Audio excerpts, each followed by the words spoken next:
Thank you for joining us. Our show today will focus on a subject of great national pride. The United States of America leads the world in a multitude of areas, including education, industry, technology, and space exploration also. Our guest today is Dr. Al Kohler, the director of the National Science Foundation's Aerospace Resource Center at Brevard Community College.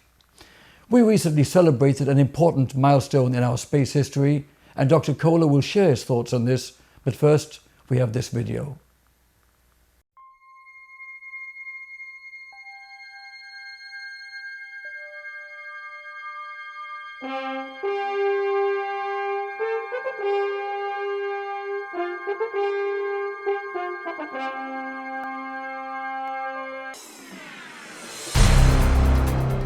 The story of America's journey into space begins at Cape Canaveral. This remarkable place has been important to explorers for centuries. It was included in so many early maps. It was named by Ponce de Leon, and its Spanish name means a place overgrown with canes and reeds. The lighthouse at Cape Canaveral was one of the first ever built in this country.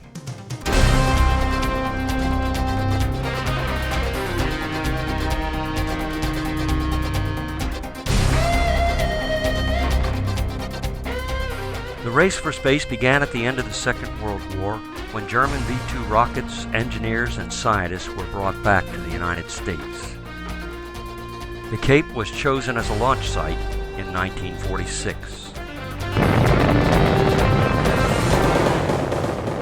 The first launch from the Cape, called Bumper, took place on July 24, 1950. During the 50s, the Cape became the country's most active launch site, as rockets, planes, and winged missiles launched almost every week. They were designed to help us win the Cold War with the Russians, and they included the Lark and the Matador winged missiles from sandbag-type pads. The Snark and the Beaumark missiles were designed to intercept hostile aircraft. The Titan I and II and the Minuteman ICBMs, intercontinental ballistic missiles, were important to our nation's defense.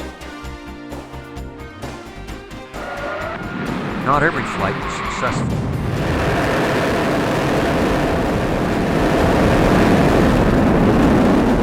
Many early launch attempts ended in spectacular explosions and crashes. When the Russians launched the world's first satellite, Sputnik, the race for space made international headlines. The United States was clearly behind. In spite of those setbacks, we never gave up. 4 months after Sputnik, in January 1958, the United States launched its first satellite, Explorer 1, giving notice to the world that we were back. In 1959, the first 7 astronauts were selected by NASA for the Mercury Man in Space project, and their names are Gordon Cooper, Gus Grissom, Scott Carpenter, Wally Schirra, John Glenn, Alan Shepard, and Deke Slayton. On December 19, 1960, the first Redstone rocket lofted an empty one-man space capsule a distance of 205 nautical miles downrange. On January 31, 1962, the second Mercury capsule was launched, carrying a 37-pound chimpanzee named Ham. Just as America began to celebrate these successes, a Russian cosmonaut named Yuri Gagarin was placed into Earth orbit on April 12, 1961, becoming the first human to orbit the Earth. We rallied our forces, and less than 1 month later, on May 5, 1961, Alan B. Shepard Jr. rode the first manned Mercury capsule, Freedom 7, on a Redstone rocket from Pad 5-6 on a 260 nautical mile suborbital flight. On February 20, 1962, John H. Glenn Jr. was launched on an Atlas rocket from Complex 14 and became the first U.S. astronaut to orbit the Earth in his Mercury capsule, Friendship 7.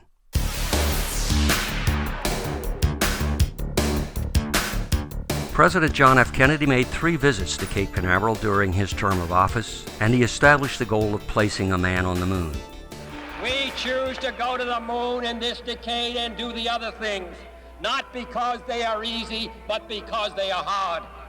Because that goal will serve to organize and measure the best of our energies and skills. Because that challenge is one that we're willing to accept, one we are unwilling to postpone, and one we intend to win, and the others too.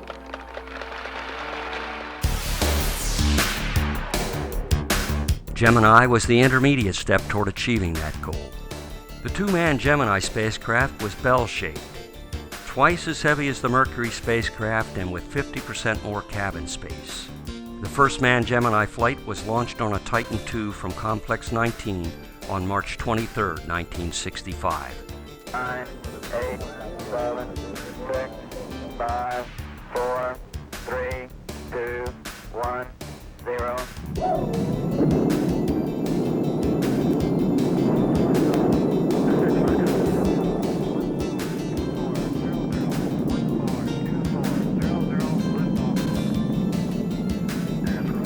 The astronauts were Gus Grissom and John Young. The Gemini program completed 12 successful flights, 10 of which were manned, demonstrating EVAs and orbital rendezvous, skills required to land astronauts on the moon.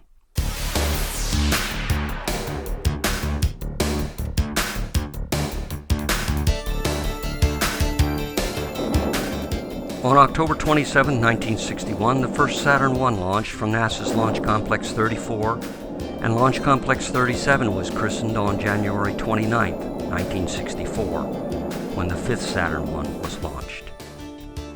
The Saturn I was a 2-stage rocket, 116 feet long and weighing almost 1 million pounds. 3 Apollo spacecraft were launched by the end of 1966, using upgraded Saturn 1B launch vehicles from complexes 34 and 37.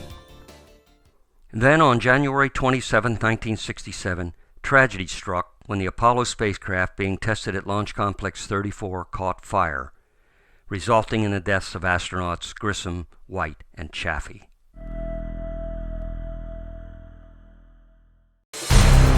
When NASA resumed launches after that fire, the facilities at Launch Complex 39 were ready for the Apollo Saturn V. The Saturn V launch vehicle was a 3-stage rocket designed to launch men to the moon's surface. More than a football field in length and with more than 3 times the thrust of earlier rockets, the Saturn V dwarfed everything else. The first Apollo Saturn V was launched November 9, 1967, from Launch Pad 39A, placing an unmanned Apollo 4 spacecraft into Earth orbit.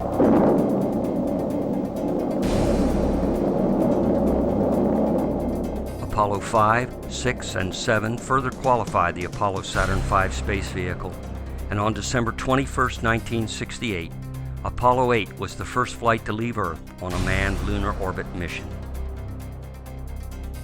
Apollo 9 fully qualified the lunar module for a lunar landing mission, and Apollo 10 became the first flight to rehearse placing a man on the moon by orbiting the moon at low altitude.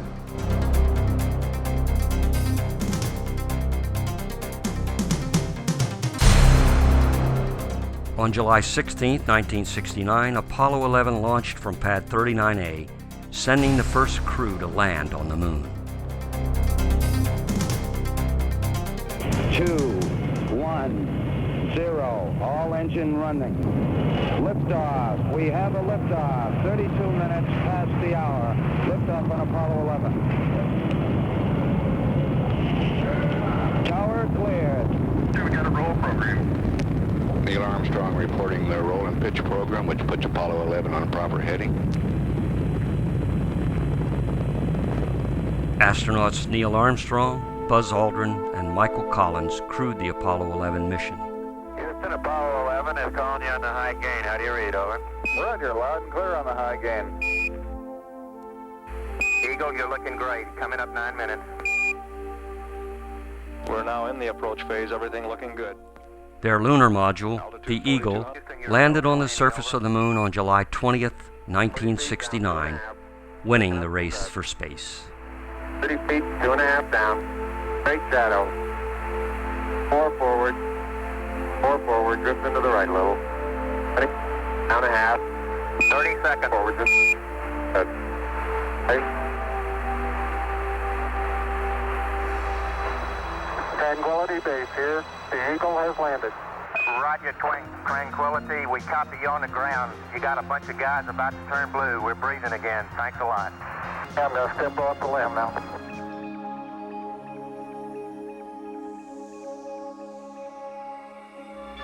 It's one small step for man, one giant leap for mankind.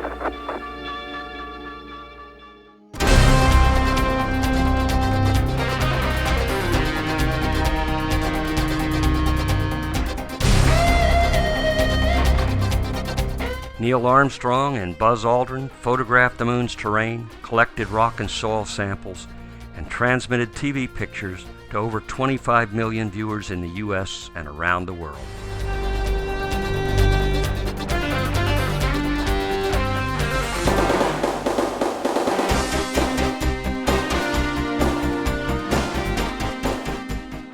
They returned safely to the Earth 3 days later to worldwide acclaim and celebrations that demonstrated the importance of this achievement, not only to our country, but also to much of the rest of the world.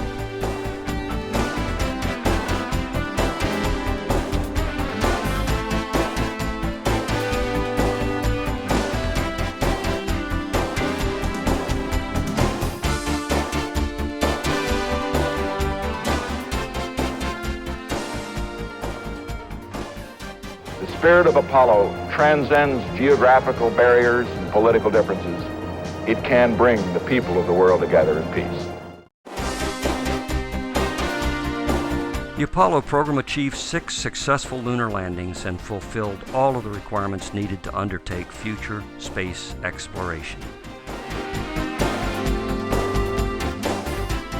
Since Apollo, the first space stations, the U.S. Skylab, and the Soviet Soyuz and Mir vehicles have proven the value of working in space. Astronauts from 16 countries can now live and work in space continuously.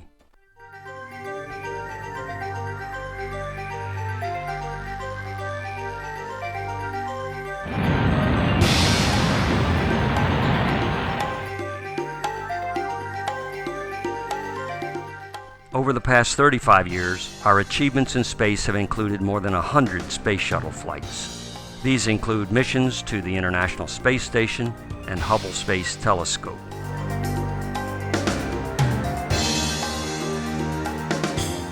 The development of 2 new rockets for the Air Force, the Delta IV and Atlas V, have become operational and could be man-rated for future missions.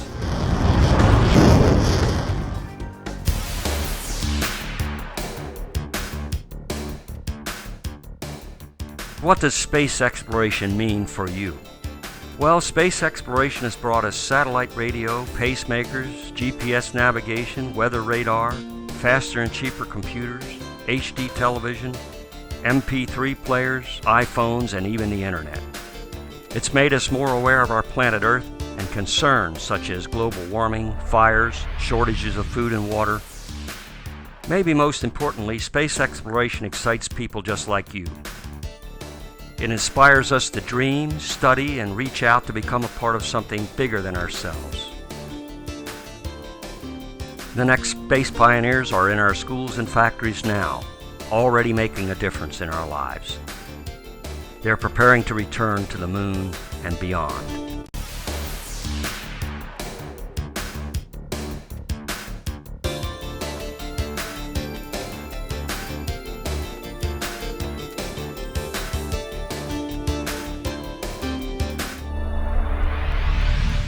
What we do next will define our generation's legacy not only for our world, but also for future worlds, wherever space travel leads us. Now is the time to find your place in this bold new adventure. Houston, we are go for launch.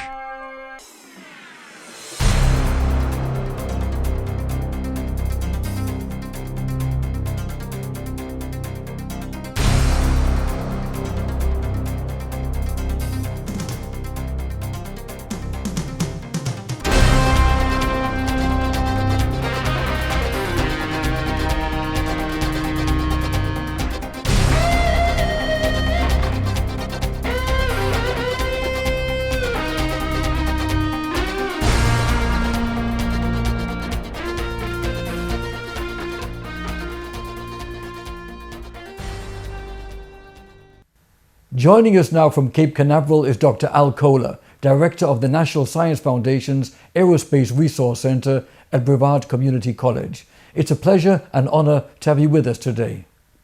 Well, thank you. I'm glad to be here. So we just saw this commemoration of the first landing on the moon more than 40 years ago. You were right there on the launch team for Apollo 11. What do you remember most about that? Well, it was a dream job. It was pure magic. Every day was fun. I don't think it mattered very much what you did. It was a time that was really special for everybody involved in the program, and the entire country got involved. In fact, the whole world got involved by the time we got to the moon, and it was a time that just was magic. And it didn't matter how big or how small your job was, you knew that you were part of something very important. It had never been done before. There were a lot of activities that went on that no one knew exactly what the outcomes would be, and as we moved along, we got more and more confident. And it was just a real special time. What an exciting time in history that was. This great country was always in the forefront of space exploration and technology in general. What do you feel about the changing priorities of our current program, and what will it mean? Well, I have mixed emotions, and I think a lot of us who have been in the program for any length of time have mixed emotions. It's a little bit hard to understand today what it will mean. It depends on how we go. I think commercial space, its time has come, but I don't think commercial can do it alone. And one of the issues is how we choose to mix the commercial space activities with the current activities of the government. And I think some of the options that we are looking at choose one over the other, and frankly, I think that would be a big mistake for us to make. It's true that we have better technology today than we had 40 years ago when we went to the moon. The people are great, but the past is important, and I think we risk losing some of the lessons learned and maybe repeating some of that if we're not really careful. So the choices that I think are best are the ones that combine the best of both worlds, the commercial side as well as the government side, and frankly, I think we're good enough to do both. The program of the future needs to take the best of both and combine those to make a very strong U.S. space program that's the best in the world. This is a real concern shared by very many people. How will our space program change for the average American, and what's going to happen to all our space workers? Well, it's certainly going to change. I think one of the issues is that we don't appreciate our space benefits in this country. It's difficult because we take so very much for granted. We're surrounded by technology, and a tremendous amount of that was derived from our space program from the very earliest days. Everything from, iPods and iPhones and GPS technology.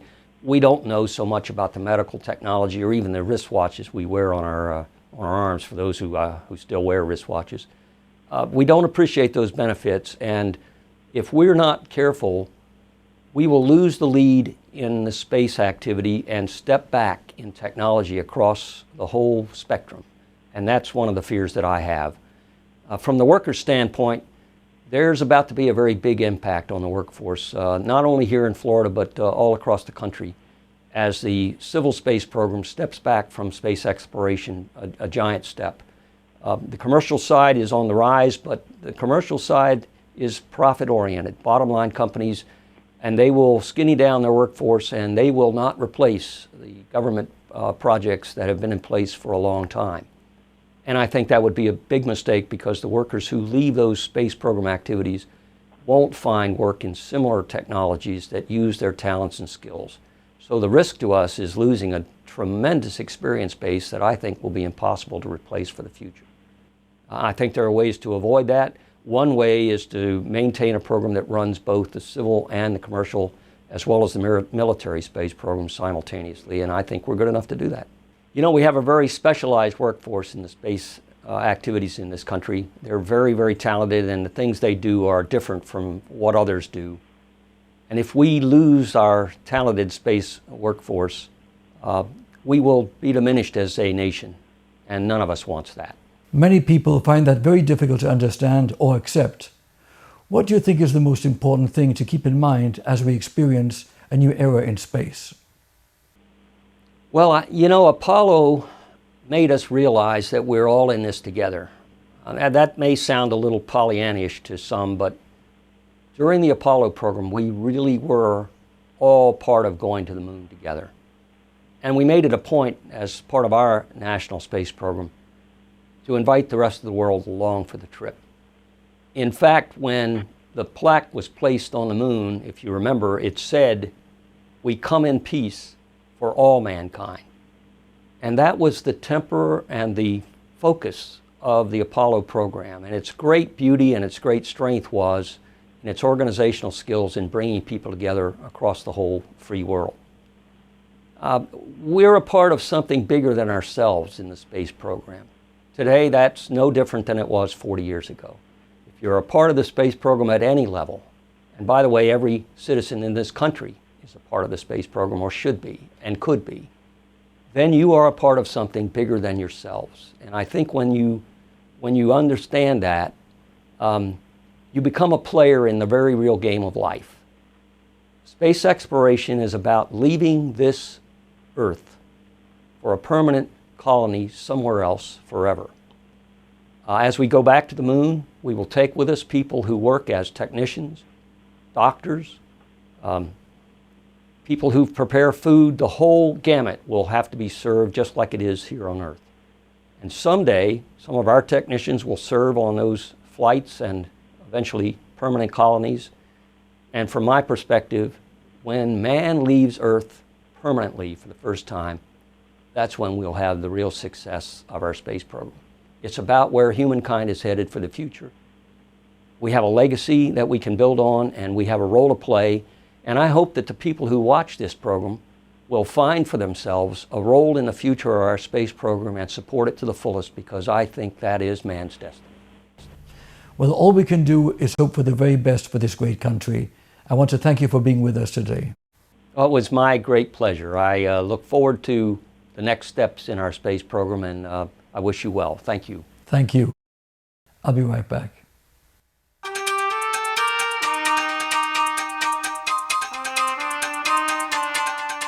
This concludes our special program honoring our country's space pioneers. Thank you for being with us.